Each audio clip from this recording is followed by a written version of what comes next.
The frequency locks on 95.1 Niger Info. As news break develop, we'll share it with you. Now, I was talking with a friend a few minutes before I came in, and he said, man, traveling in roads where they've put up toll gates now is becoming a nightmare.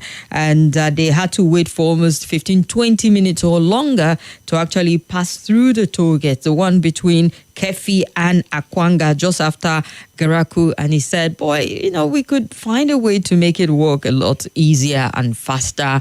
And they're not opposed to, the idea of generating something from motorists and travelers and all whatnot, but speed up the process. Nobody wants to spend 20 minutes or thereabout waiting to pay you something to just continue their trip. Yeah, I mean, it's not like a border between countries where you have to, show your visas and your passport and all whatnot. It's pay the toll and move along. Why is it holding up too long?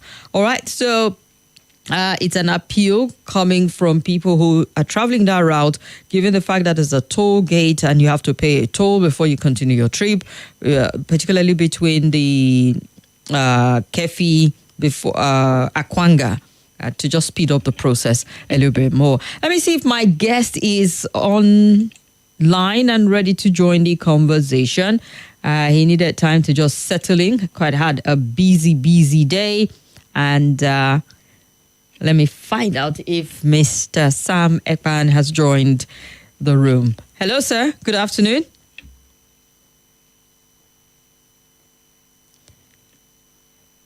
Hello, Mr. Sam Ekpan. Okay, I don't think you can hear me. Good afternoon, Mr. Sam Ekpan. Okay, I don't think he's joined us just yet, but the minute he does... He's mute. Oh, he's mute.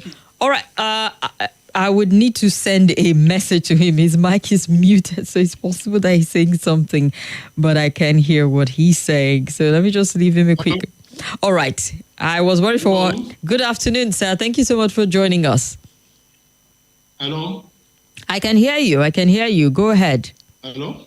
Oh, dear. Can you hear me? Yes, sir. You are clear from my end. This is Amaka on the line. Yes, welcome. Thank you so much for joining us for the big three stories, the review on the roundtable. We appreciate your time, sir. Okay, I thought this is Amaka on the line. Yes.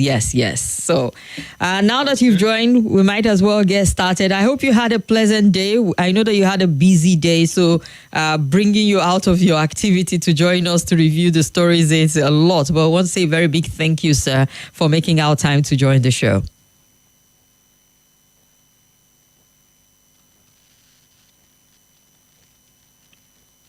Okay, I think we're getting a little lag between us and our guest, but we'll see how we would make it work. Mr. Ekpan, if the video is contributing to this, you might want to turn it off and see if we can have a smoother conversation without your video on.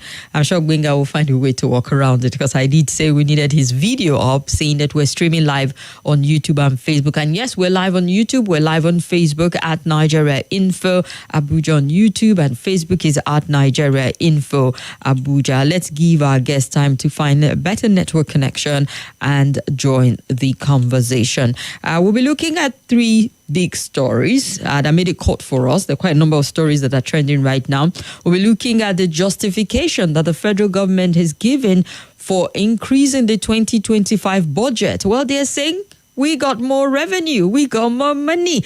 And as such, we needed to, meet certain demands and certain needs. And that's why they had to up the budget from 49.7 trillion to 54.2 trillion naira. That is quite significant, looking the fact that when it comes to even funding the budget, we don't have all it takes. We have to do some external, internal borrowing and hoping that certain revenue is coming. But apparently, we got into some, I won't call it a windfall, some extra money. And the government thought the important things to add to the 2025 budget, we might as well get to it. So we would touch on that. We'll get our guest opinion once he connects back and see what he makes of it. We'll also be looking at Dangote Refinery, FCCPC identifies NNPCL insist on fuel import. Dangote seem to think, why import when I have this? NNPCL will import. FCCPC wanted to join, and Dangote say, you are a medicine interloper. What's your business? You're not even an oil player. But like, yeah, we are protecting the consumers, and we think you want to monopolize this space. But the thing is, Dangote is already a big boy. His refinery, he's exporting to other countries, aviation fuel and the likes of it. The latest is Saudi Arabia. He sent aviation fuel to London, to a number of countries, and he's expanding. He's getting bigger and bigger into the global market. So if we say we don't want you to monopolize the space in Nigeria, you have the entire world to do business with. Shouldn't be much of a fight, yeah? So we'll look at that story. And also this very sad report that just reminds you that it's not all clear when it comes to insecurity in Nigeria, as a lawmaker was abducted and sadly found around the Niger Bridge. And it's a very sad reminder of the state that we're dealing with. I mean, if you go to Zamfara State today, you hear reports of abduction and what I think is Zamfara State, not Katsina State. Katsina State is the one I saw today where there were pockets of abduction that happened, and would touch on that story. But let me see if my guest is back online. Just a few seconds. We'll just find out what the situation is, or if we need to find a different way of having our conversation. So please stick around.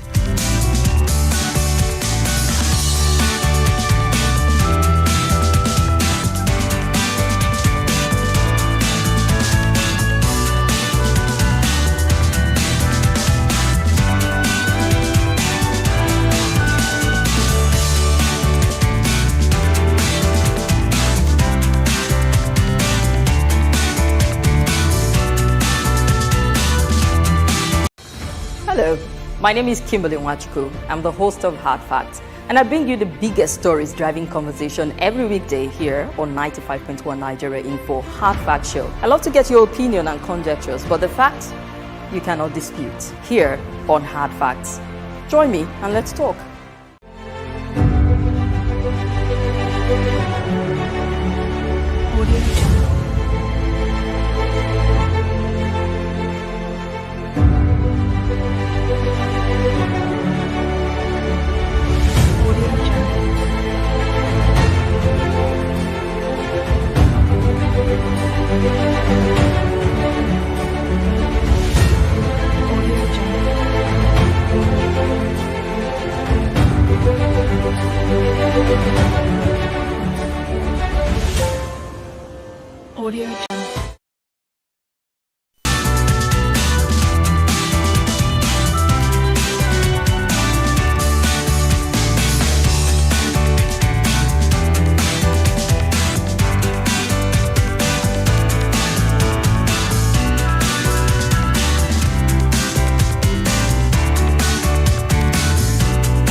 All right, trying to see if we can find a different medium of getting in touch with our guest, and that is what I am working on.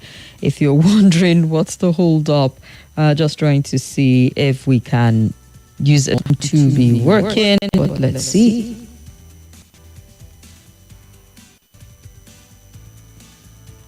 Okay.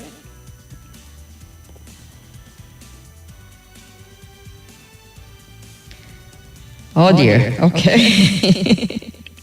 All right. I think Mr. Sam has joined us again. Good afternoon, sir. Hello. Good afternoon. All right. This is a lot better, I think, without the video. Okay. All right. Let's Yes, get. it's network. Yeah, I think it's the network. Let's get straight into it. Let's start off with the budget. It was announced yesterday from the floor of the Red Chamber that Mr. President has requested some input to the 2025 budget, which raised the budget from 49.7 trillion naira to 54.2 trillion naira. And a lot of Nigerians were wondering about it. Well, Atiku Bagudu, Minister of Budget and Economic Planning, has provided details on the rationale for the upward review of the 2025 budget. When he spoke with journalists yesterday, while seeing of President Bola Ahmed Tinubu when he departed for France, Bagudu linked the increase to the collaborative effort between the executive and the legislative arm to enhance revenue allocation or generation, I beg your pardon, for the record-breaking 49.7 trillion naira budget, dubbed as a budget of restoration, securing peace and building prosperity. The minister said Committee on Appropriation, National Planning and Finance work closely with the executive to identify additional revenue streams in this process, it was established that institutions like the Federal Inland Revenue Service, government-owned enterprises, the Customs Service can generate 4.5 trillion naira more than was initially projected. And so the additional revenue will be strategically allocated to critical sectors to foster economic diversification and growth. The president guided that the additional revenue should be used to strengthen the Bank of Agriculture, the Bank of Industry, support diversification programs through investment in solid minerals and fund infrastructure project and smaller budget side. So based on the projection that these agencies can generate more, we've gone ahead to expand our budget and saying, well, the Bank of Agriculture, Bank of Industry, they need more funds to get certain things moving. And if we think we can make more money to channel into this aspect, then fine, so be it.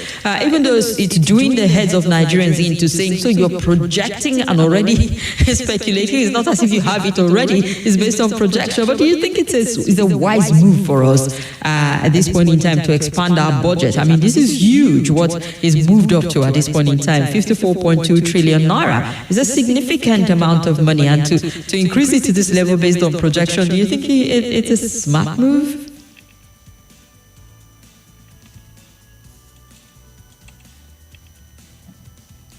Are you hearing me? Yes, I can hear you. Hello? Go ahead, I can hear you. Yeah, okay.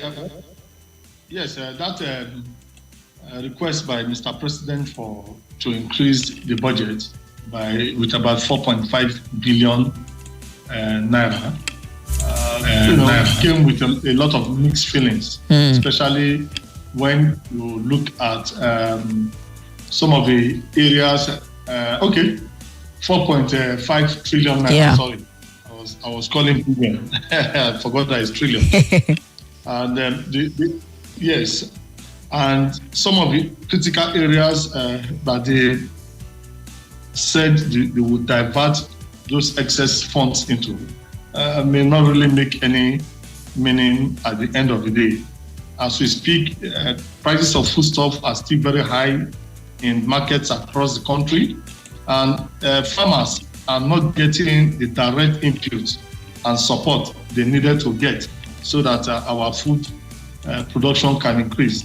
So when you say you want to push the excess into agriculture, Bank of Industry and all those stuff, how well will those funds get to the real farmers, to those that actually need to be lifted up from the bottom of the plate they are now? That's the critical question we should be asking.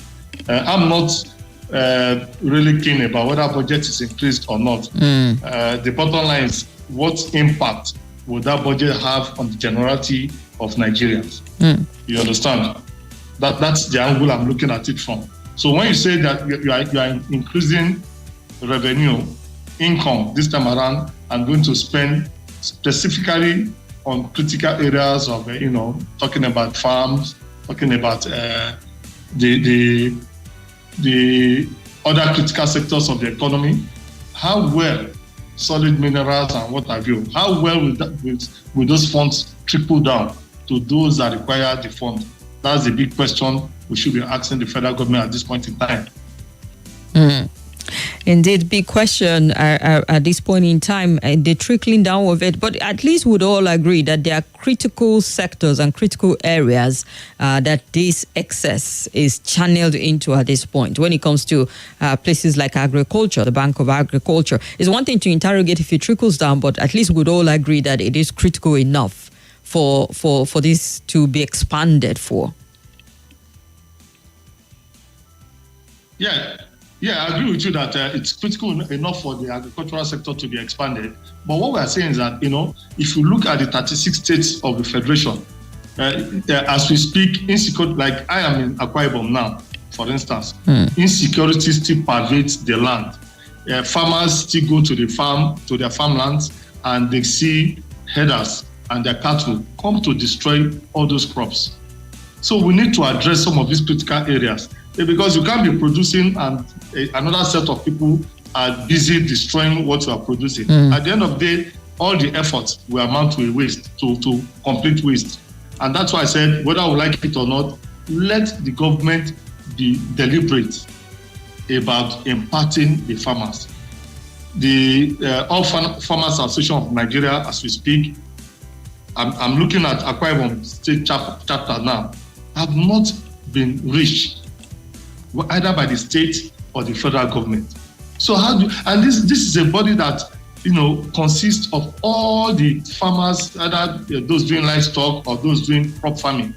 So how do you intend to reach them if you are not reaching them at this point in time? February is already on. Before you shout Jack Robinson now, February will end. When are you? And of course, you are already in the planting season. When are you going to reach them? Is it after the planting season or what? So those are the questions that needs to be really answered. I feel the Federal Ministry of Agriculture, in conjunction with some of their critical agencies, should come down to the states. Because you can't sit in Abuja and expect that the reports they give you are right. Come to the states and hold meetings with these critical stakeholders. You understand? That's when you now know that you are impacting or you are not impacting. You understand? Yeah, but people would say that, don't we have a state level government? So why should we always call on the federal government to come down to the state when we run a federal system? You do have government at the state level with their own program, with their own budget, covering certain critical aspects like agriculture. And it's not exclusive to the federal government. It's a concurrent one where the state government can come into also. You think we're interrogating states enough in some of their programs? Yeah, I agree with you that we have state governments and, of course, local government administrations. But in all fairness, I will not say they are doing enough. And that's why everybody still runs to the center for support. You understand? Take Akwa Ibom, for instance. The state government, through the governor, had declared 2 days every second Friday and third Friday, first Friday and third Friday of the month as free days for civil servants. Go back to the farm and farm. But you go to the farm with your hands? Those are the questions we're asking now. Go back and farm. Where are the inputs you are sending to the farmers as support to enhance their farming? You understand? And most times we agree that the federal government would also, and the state have concurrent, responsibilities as far as agriculture is concerned. But because the federal government still has the big weight, they have the federal might behind themselves. Of course, they can do more, and they can be deliberate in sharing, for instance, the subsidy out for. Why didn't they say, gentlemen, let us devote so percent to agriculture, even from the funds that is going to the states and probably to the local government areas? Then devise a method of monitoring. One thing is to declare that we have given support in this amount. How are you monitoring those support? Are they getting to the right quarters? You understand? They need to be monitored so that at the end of and there must be reports, real-time reports showing this is the amount we have injected into this particular sector. Look at the people that benefited from this particular amount and look at what is coming out from that sector as results. Otherwise, we'll just be dancing in a circle and believe that we are progressing. All right, and honestly, we might not progress with that. Might not progress much with that. Oko Eugene Agba is asking, what is the money for? Well, the explanation is going to the Bank of Industry, the Bank of Agriculture, and helping out with diversification program. Oko Eugene asked that question via Facebook page. And I also know that Mohammed Wambai says, I'm not really into the budget implementation of the Nigerian budget because it's the same templates that have been in place for more than a decade. Just copy and paste and lots of jamboree going on. I tell ya, Mohammed, it can't be bothered if it was increased or shrunk because he feels it's same old business at the end of the day. Let's move on to the next story quickly. The Federal Competition and Consumer Protection Commission has urged the Federal High Court in Abuja to allow it to join the 100 billion naira lawsuit filed by Dangote Petroleum Refinery seeking to stop the Nigerian National Petroleum Company Limited and oil marketers from importing refined petrol products into the country.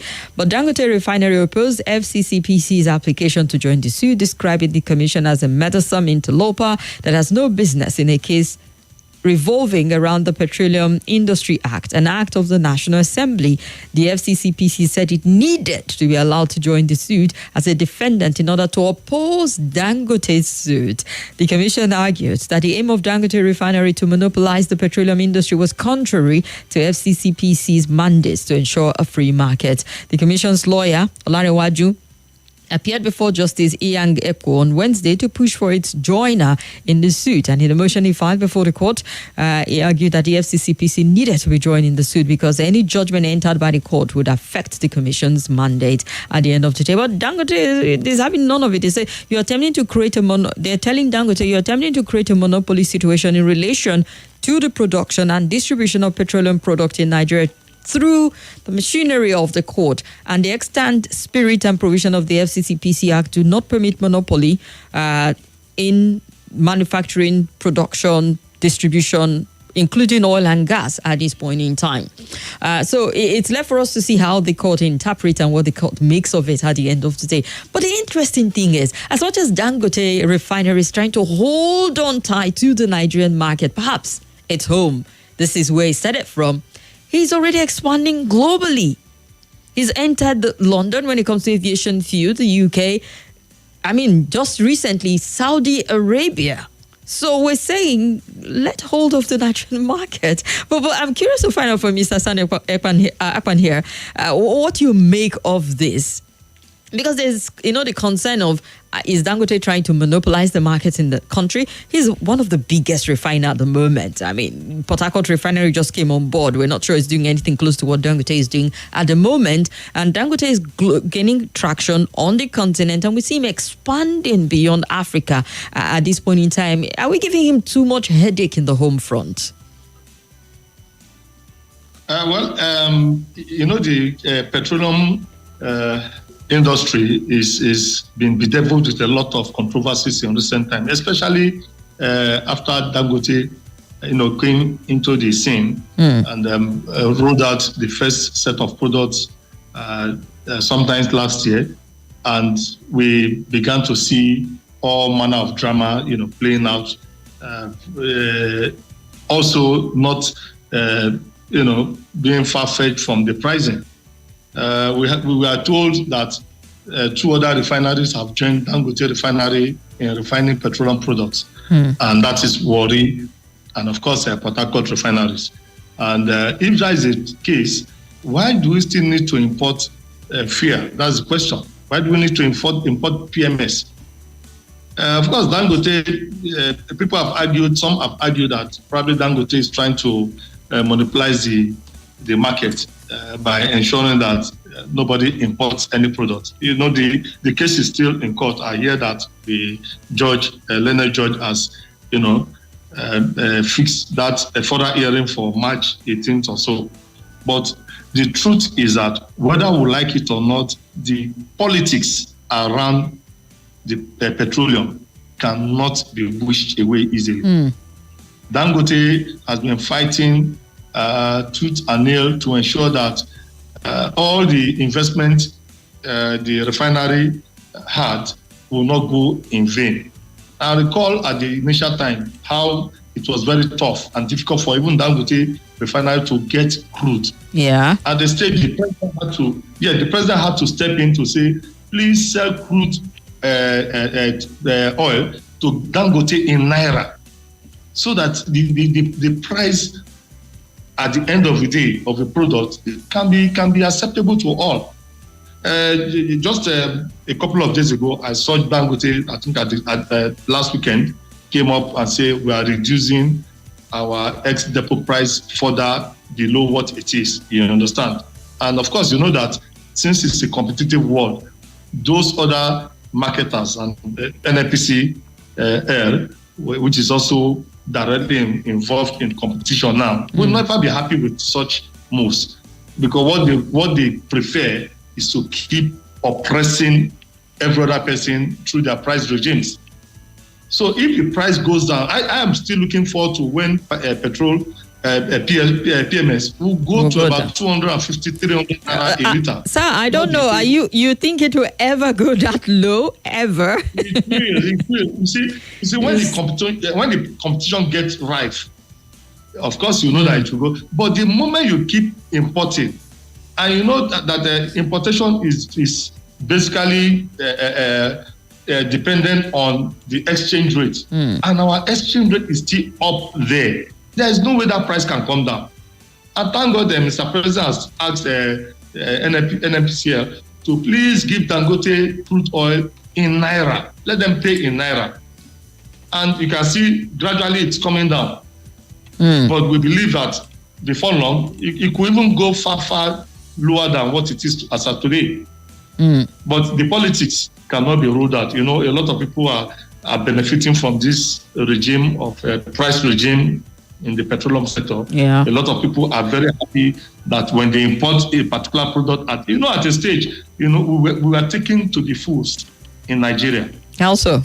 They will pick up, let me tell you, they will pick up petroleum products, for instance, in Port Harcourt Refinery or in Warri Refinery, put them in a vessel and turn around the high sea and come back and say, these are imported products that we are gotten at our backyard.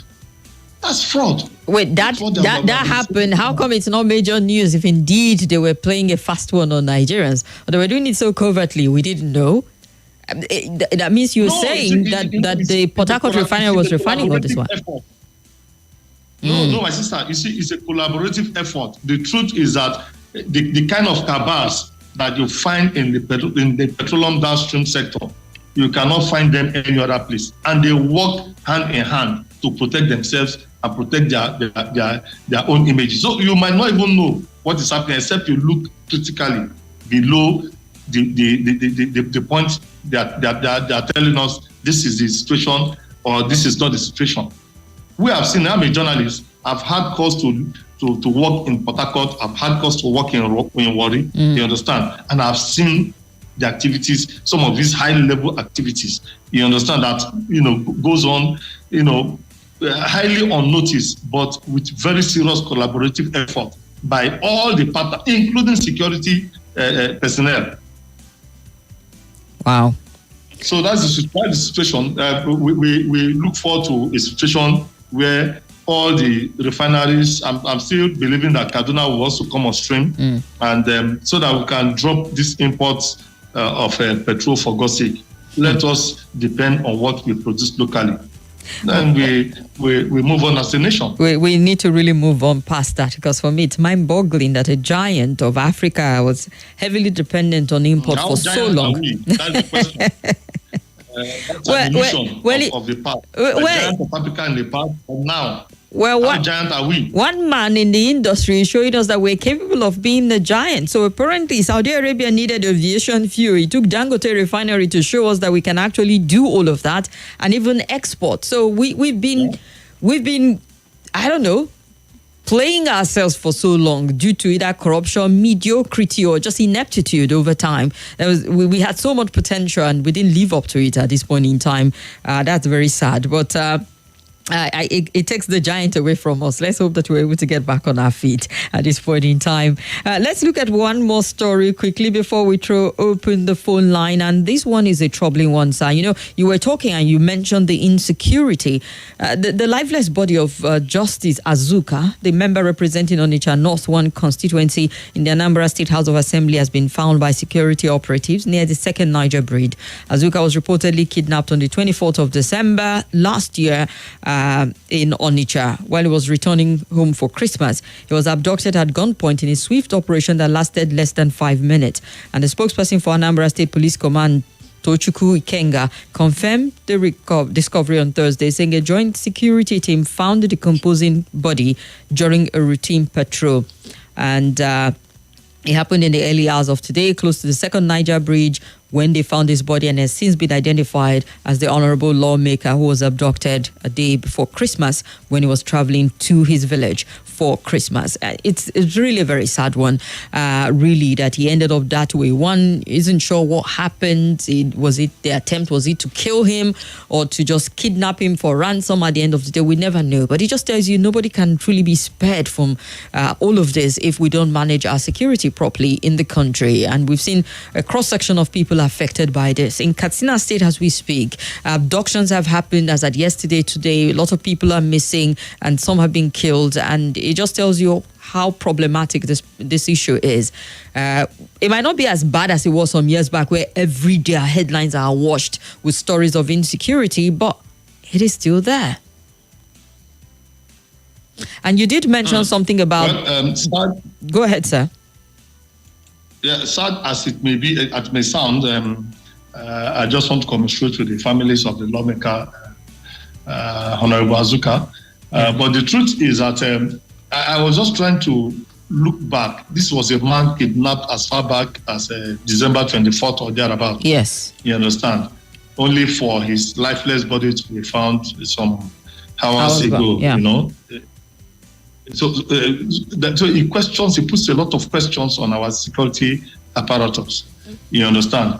And I read that report. There is somewhere it was mentioned that his family members were asked a particular ransom or the other so that they can pay. Nobody asked for any ransom.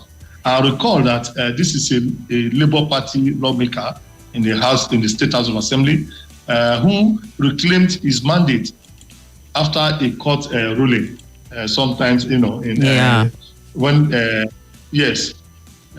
was sometime in 2023. You understand? So there might be a lot of politicking behind what we are seeing. Because if it's kidnapping for ransom that we know that's happening in most parts of the country, at least the family members will have been reached that, your person is with us and this is what we are demanding as ransom. We did not hear such. The only thing we had that suddenly the man surfaced. The security apparatus, especially the police, needs to wake up and do a lot of intelligence. Most of this, you recall what happened a couple of days ago. We saw one hotel that had about 30 graves inside the compound of the hotel. You understand? And a lot of atrocities probably will have been going on in such places. Somebody will enter a town or a city and so let me find rest in the hotel. Is charged to pay for the services of the hotel. At the end of the day, he gets killed or whatever, all in the name of rituals and what have you. Yeah. And ritual issues have been very, very, on the increase in Anambra especially. And we begin to wonder, the state government had said any building or anybody that is caught, supporting or aiding and abetting kidnappers, aside from the person going in for it, the building itself, C4 will be withdrawn and the building demolished. For how effective has this gone? That's the question. We need to, go a little bit deeper, do a lot of intelligence. We have the DSS, we have police. What are they doing? They should enter the streets, for God's sake. and they will get a lot of information, a lot of security information from the streets. Yeah. How can a whole lawmaker be kidnapped and for well over 2 months, nobody knew where he was, only for the body to be brought to the public a couple of hours ago. And also, it's left to determine, once they've done all of their maybe finding an autopsy or whatever it is they do, to say how long he's been dead for. It's possible they killed him almost immediately and then dumped his body. Depends on the degree of decomposition they establish at the end of the day. Perhaps that's why no family member was informed if they had killed him. I know sometimes even these kidnappers can remove a body, kidnap someone and still demand ransom when the person is dead. But it could just easily be political at the end of the day. I think we lost connection with our guest. I'm sure we'll reestablish that connection in a bit. While waiting for him to connect, feel free to call us and share your thoughts on the stories. 0700 951 0000 or 0809 5974 869, 0809 9930137, or you can call via WhatsApp on 0809 9930 I gave that number before, didn't I? Hello. Hello. Good afternoon. Good afternoon. My name is Adola Victor from Data Lagi. Go ahead. I want to talk about the budget that has been increased to 54 trillion naira. You see, Nigerians, in fact, millions of Nigerians are not interested in the figure, whether trillions or what Nigerian masses are interested in. In fact, I can read the minds of millions are, with this budget, put food on the table of Nigerians. We need to reduce the price of foodstuff in the market so that people will be able to buy food and eat satisfactorily. Then, another thing is that with this budget, addresses the constant national collapse, grid of power. We need give us constant power. Then, with this budget, also take care of the high cost of this petrol, whether it reduce it maybe to 500 or 600. These are the things Nigeria want from this budget. Then 2024 budget, what is the level of implementation? What's the percentage? All right, sir. So, at times, this is why... Okay, sorry about that. This budget at times is not for the masses, it's for the needs. All right, sir. Let them come out and be clear. All right. Thank you very much. Our guest joins us. We had an interruption, but he's back. Mr. Sam Akpan, thank you very much for joining us again, and sorry for the interruption. Thank you. All right. So, yes, we started receiving phone calls. I just wanted you to wrap up your thoughts, then we'll take a few more phone calls. Okay. Well, like I said, the police and the DSS needs to up their game by improving their security gathering networks, especially around the southeast. Anambra has been in the news for many bad issues, but you know, when a state is tending towards, I know we are also approaching another election. So the Anambra election, yeah, off circle. Yes, it's coming up very soon, and that means a lot of things like this may still happen. So let the police be proactive, let the DSS also be proactive. That's just my thought. All right, thank you very much. Sir, we'll take a few phone calls, reactions to our conversation, and we get your reactions to their thoughts also. Amechi Happiness on YouTube says, good afternoon, the great Oracle. Mr. Foster is watching us live from Accra, Ghana. Thank you very much for joining us all the way from Accra in Ghana. I would look at more messages. Let's hear this caller. Hello. Hello, good afternoon, the Oracle. Good afternoon, you're welcome. Let me find out from our guest if he can hear you. Hello, Selassie. Mr. Sam, can you hear this caller? Is he audible from your end? Yes, I'm hearing, but a little bit faint. All right, then. Selassie, go ahead and see if we can make it work. Good afternoon to our guest, Mr. Sam Akpan. Sincerely appreciate you. My name is Selassie, calling from Abuja. Thank you so much for enlightening Nigeria, most especially about what is happening. Yes, he's talking. And you're talking about the cabal, and that is the truth. Okay. So I want to say congratulations to Dangote Why are we emphasizing more skills that the insecurity? If a honorable member can be kidnapped and killed, how about we that our half doesn't even have parents? That's the issue. That's why I always say today victims are yesterday's survivor, and tomorrow victims are today's survivor. As I always say, it could be anyone out there listening to me. So when it comes to insecurity, we're urging the government to reject in the aspect of security, because anyone, each and everyone that listens to me can be victim.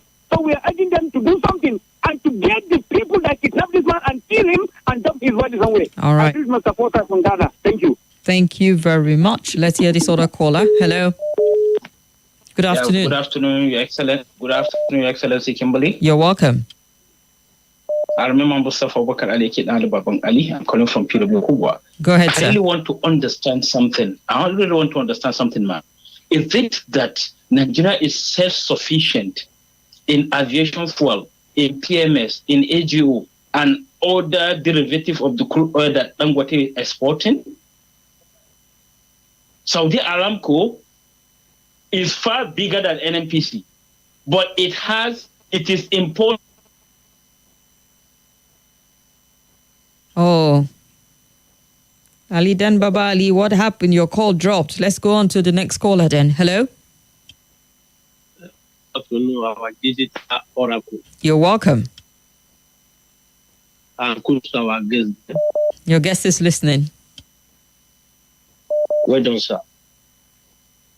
For me, in relation to Dangote can export to anywhere you want to export. Even if you don't want to feed the nation with its products, it's free to do that because it's a private business.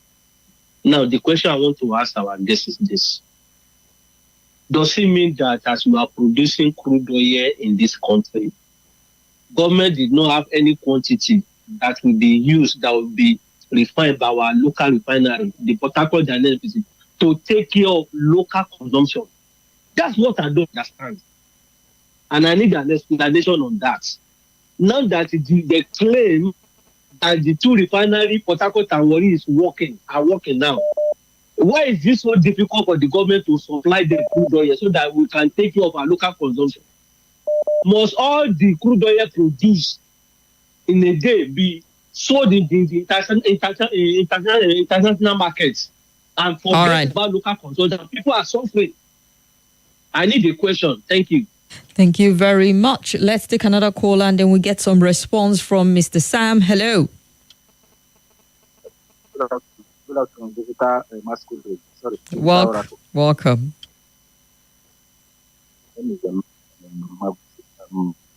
My own oscillation or my own submission this afternoon is that if this issue of this particular case of Honorable Justice Azoka, so it should be investigated properly. It's not the case enough of ransom. It is politically motivated.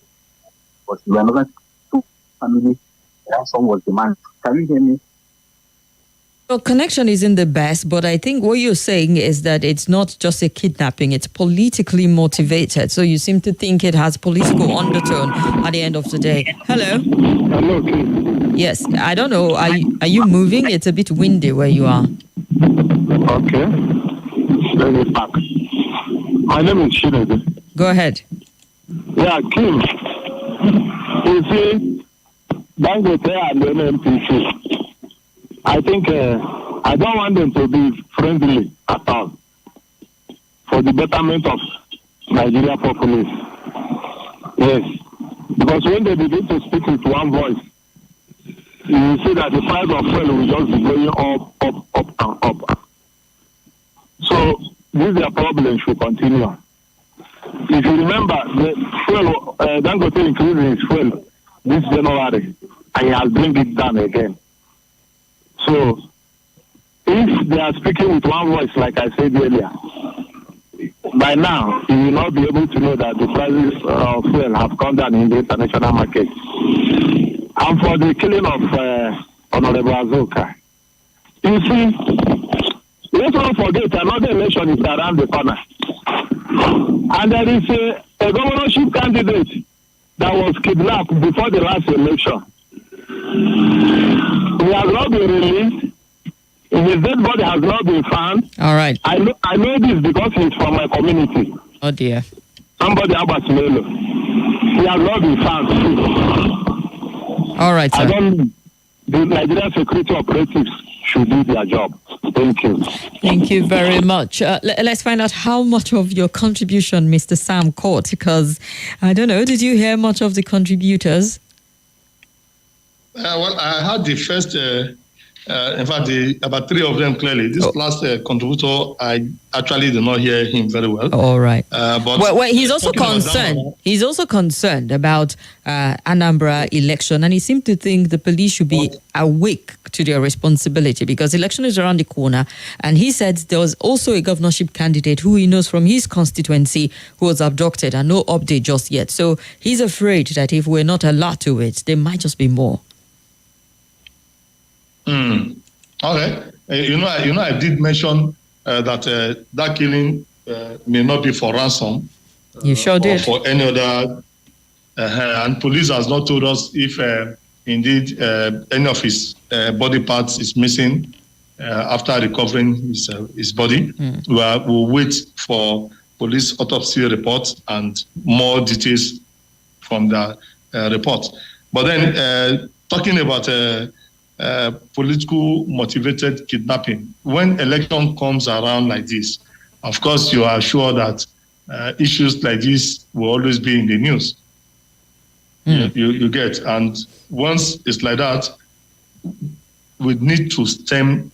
I keep wondering at times why politicians go to the extreme just because they want political office or to assume or to get into one political office or the other. Why go to the extent? You remember what what our former president, Goodluck Jonathan, said once, that, there is no vote that is worth any man's blood. Why take people's blood because you want to get into office? The same people you want to go to serve? It doesn't gel at all. When you look at it generally, it does not, align to whatever anybody can think. You go into office and you will be in that office forever, for instance. These are time-bound offices. You'll be there for only some time, after which you will leave. Then why go to the extent of kidnapping and killing and maiming people just because you want to win elections or you want to get a particular political office? Dan Baba talked about whether he was wondering whether we are self-sufficient in aviation, fuel, enough to start sending out, Yeah, why is Dangote still selling to other countries when we don't have enough back home? That is just to tell you about the Nigerian factor. You understand? We are lacking in a particular area, and what we are lacking is being exported to other countries.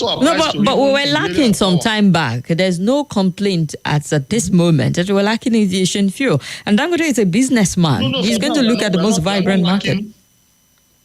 But you know that aviation fuel, for instance, is still very up there, very high. And that's why you see the cost of air flights are still very expensive. You understand? Yeah. Diesel, as we speak, has not come down below 1,200 naira in many filling stations. Why would we have much abundance and we'll still be paying that high? That's the question. Then, of course, one of the callers talked about crude oil supply for local consumption. I don't think we're importing crude oil now. Dangote is getting all the crude oil from Nigeria. And of course, I'm sure that Port Harcourt and Warri Refinery are receiving the crude oil from Nigeria. But beside that, you know that crude is a major income earner for the country. Whether we like it or not, we must export so that we can earn some foreign exchange too. So while we are trying to satisfy the local refineries, of course, there will still be room to export enough so that we can get enough income from that channel. That's just my thought. All right. And would seeing that, okay, let's look at some messages and would give you a minute to just give us your final thought as we leave in wrapping up. Olujade Abiodun says, good afternoon, Kim and our guest. Dangote and NNPCL and Co have to tell us what they're doing with the Nigerian masses. They continue their hide-and-seek game. Insecurity in Nigeria is something we need to deploy another tactics to tackle at this point in time. Laraba, I see you. Wondering is an understatement. These abracadabra and voodoo economics going on at the top echelon of government only shows poor and paucity of thinking coupled with a reactive posture of government. When will this yo-yo dance come to an end? The Patriot is asking. Kim, people are confusing me. How can the federal government be talking about excess when we have a deficit budget? I thought the best thing to do is to use the excess to reduce the deficit and borrow with the attendant cost. Oliver Obeta is asking because he's doing his head in. I mean, it's budget deficit and you're saying you're projected and more money might coming and then you're expanding the budget. Wahams from Gwarimpa says the energy sector is a global market. The truth about Dangote is that it's actually trying to monopolize the market and to the detriment of the Nigerian people. No sector Dangote dives in has ever favored the masses, he said. Permit me to say, good afternoon to you and the guest. The increase in budget might mean so many things, but we're just waiting to see the implication of what they intend to do, says Hafsat. And the Nigerian government showed no interest to Dangote's idea at first due to their selfish interest, but hopefully we'll get to that compromise between the two at the end of the day. All right, we'll just give you time. We've got 30 to 40 seconds to just hear a concluding thought from you, Mr. Sam Akpan. Okay, well, just like we have discussed earlier, the truth is that whether I would like it or not, Dangote, even though he's a private concern, was actually the one that bailed us out from all the stress we had as a nation. You recall that it is when Dangote Refinery came on board, on stream, that we started hearing that even Port Harcourt, that had been postponed and over-postponed to resume production, started production. And before we could start Jack Robinson, we heard that Warri had also started producing. So we give it to Dangote at least for prompting NNPCL to wake up from their deep slumber, so that at least we can have what we have just beneath our grounds abundantly. That's just the truth. Anambra election is just around the corner. Like I said, preparations are on already. November 2020, INEC has declared a date in November 2025 for that election. So everybody, either in Anambra or concerned with elections, should please wake up and ensure that we don't have issues concerning that, especially security-wise. Indeed. Whether I would like it or not, we need to secure everybody, either the voters and even Mr. Sam. The people that are also going to be contesting. Mr. Sam, thank you very much. We need to run for the news. We appreciate your time on the show and look forward to having you back. No problem. Thank you so much. Thank you, sir. People are dropping on their vehicle, are running, leaving their vehicle. A place where you can air your views. I want to report the situation. Only on your number one station for talk. This is not the way. We cannot continue like this. 95.1 Nigeria Info. Abuja. Let's talk. This is Nigeria Info.